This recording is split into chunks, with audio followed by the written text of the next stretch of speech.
হরে কৃষ্ণ। সকল মায়েদের আমার সাদর প্রণাম। গর্ভাবস্থা একটি সুবর্ণ সময়। আমরা সকলেই জানি এই সময় মায়েদের আচরণ, মায়েদের কর্ম সন্তানদের ভবিষ্যৎ গঠনের জন্য সর্বোত্তম। তাই কোনো মায়েরই এই সময় অহেতুক দুশ্চিন্তা, খারাপ কর্ম না করে ভগবানের শরণাপন্ন হওয়া উচিত এবং সর্বোচ্চ শুভ কর্ম করা উচিত, যা গর্ভবতী মাতা, গর্ভস্থ সন্তান তথা সর্বোপরি সমাজের জন্য হিতকারী। তাই এই সময় ভাগবত গীতা, মহাভারত, নানান পৌরাণিক কাহিনী যার ইতিবাচক দৃষ্টিভঙ্গি রয়েছে তা পড়া এবং তার প্রকৃত অর্থ উপলব্ধি করা আবশ্যক, যা আপনারা আমার চ্যানেলে অনেকটাই পেয়ে যাবেন। কুরুক্ষেত্রের যুদ্ধে শ্রীকৃষ্ণ অর্জুনকে যে জ্ঞান দিয়েছিলেন তা হল ভাগবত গীতা, যেখানে শ্রীকৃষ্ণ মানব জাতিকে মহামূল্যবান শিক্ষা এবং জ্ঞান দিয়েছিলেন।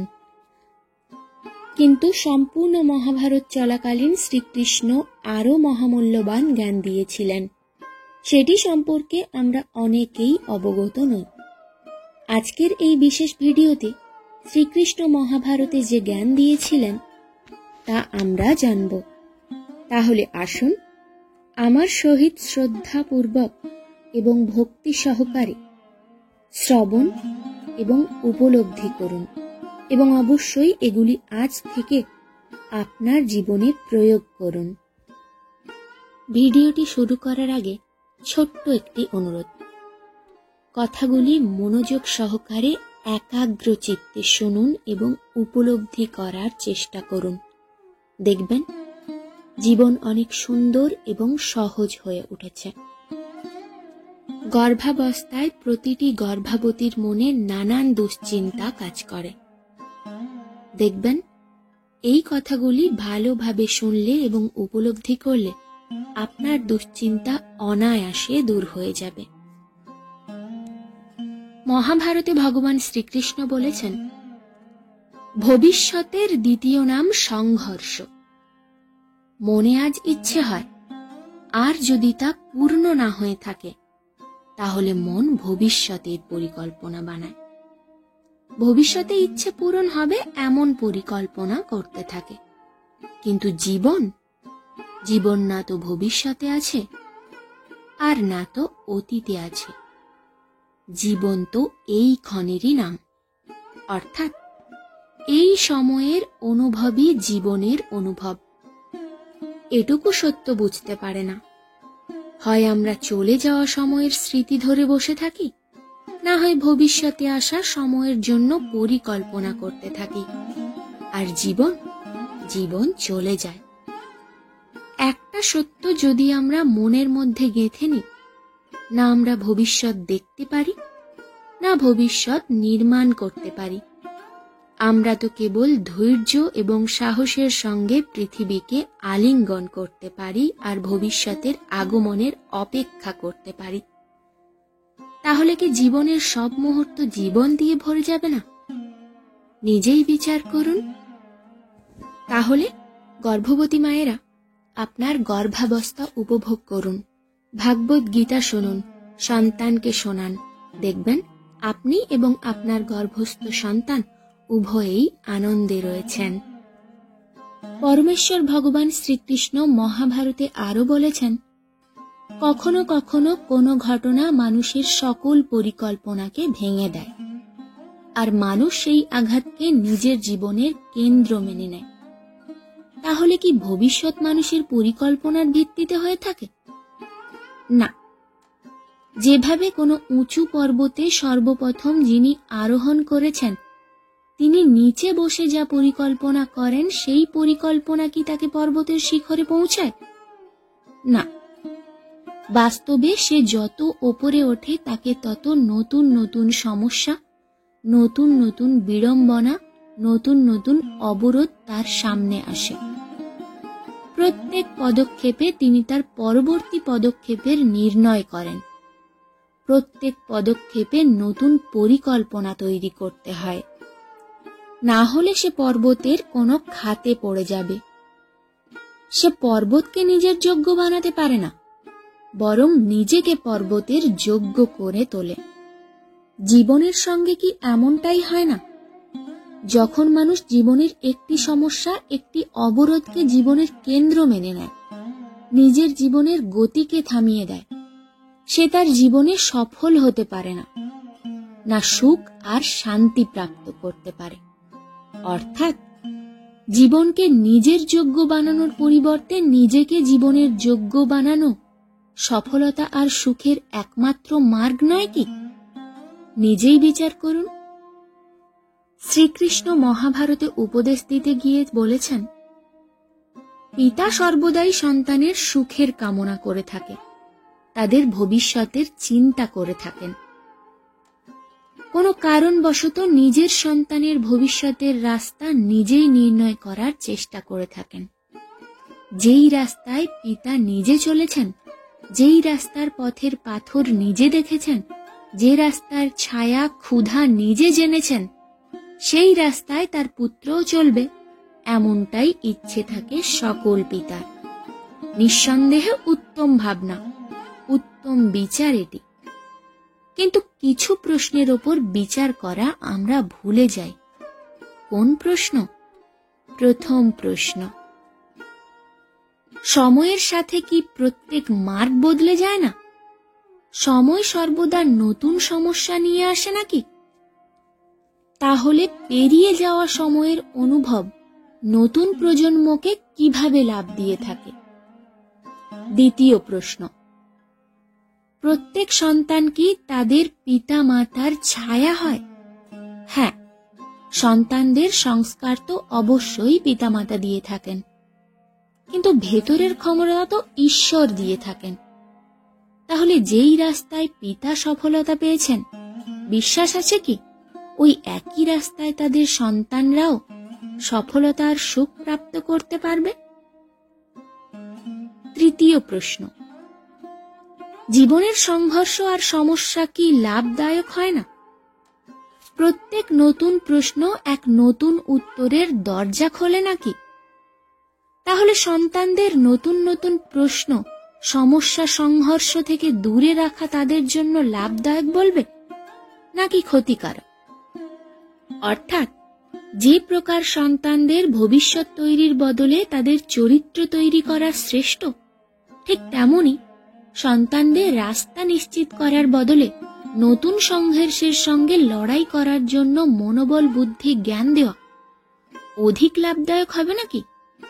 নিজেই বিচার করুন।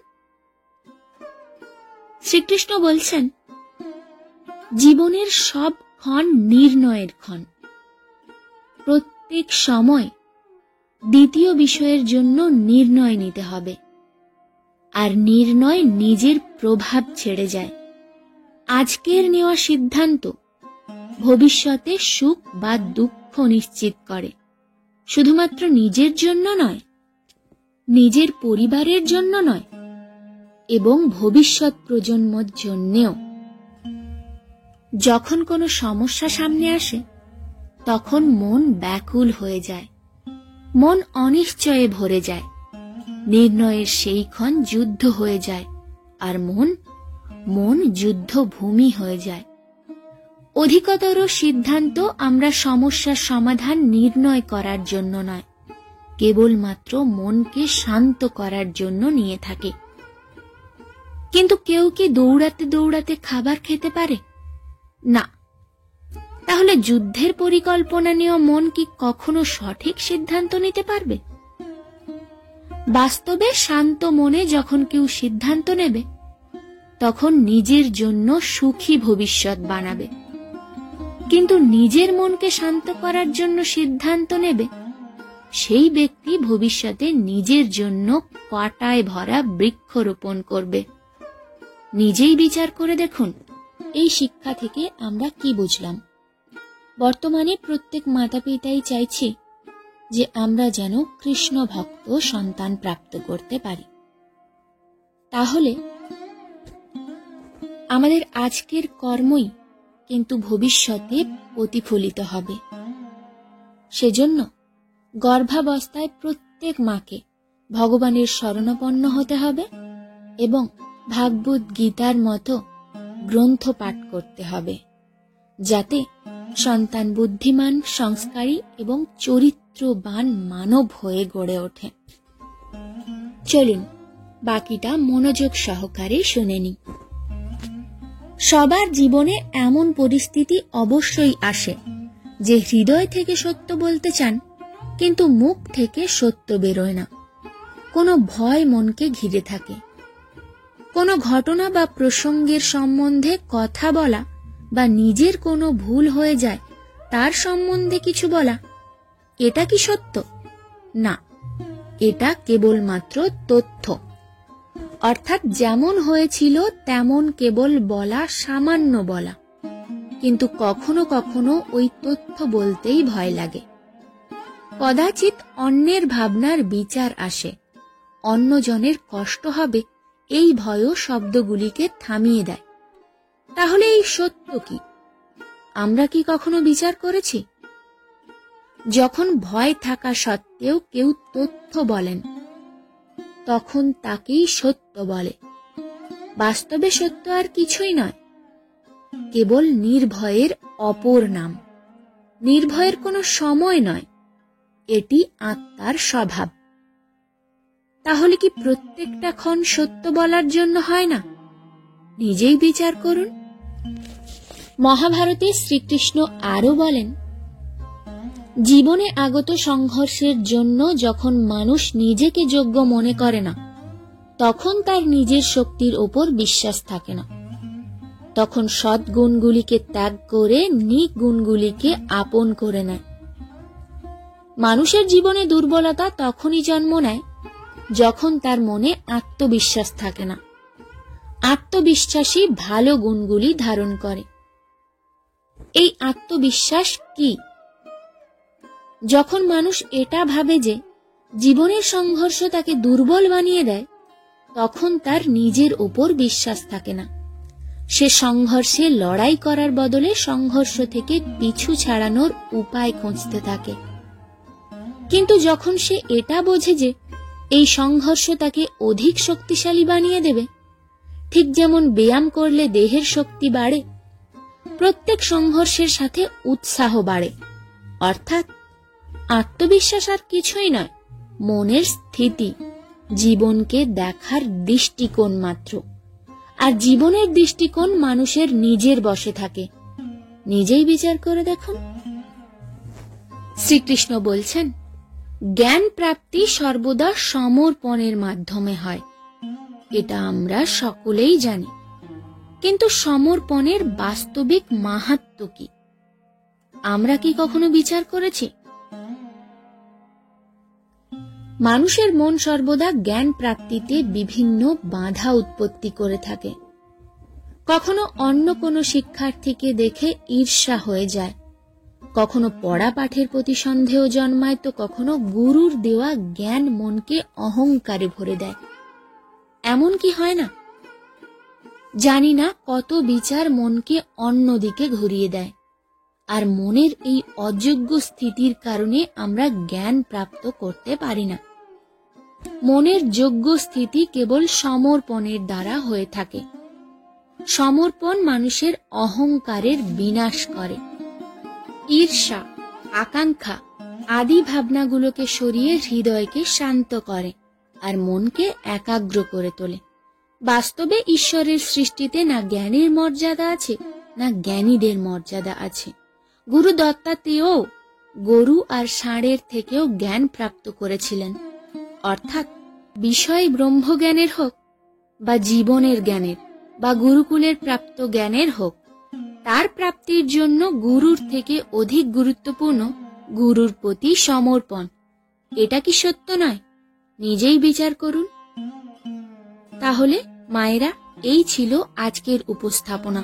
যদি ভিডিওটি ভালো লেগে থাকে একটি লাইক করবেন, আপনজনদের সঙ্গে শেয়ার করতে ভুলবেন না। এমনই সব নানান ধরনের তথ্য পেতে চ্যানেলটিকে সাবস্ক্রাইব করে সঙ্গে থাকুন। জয় শ্রীকৃষ্ণ। রাধা রাধা।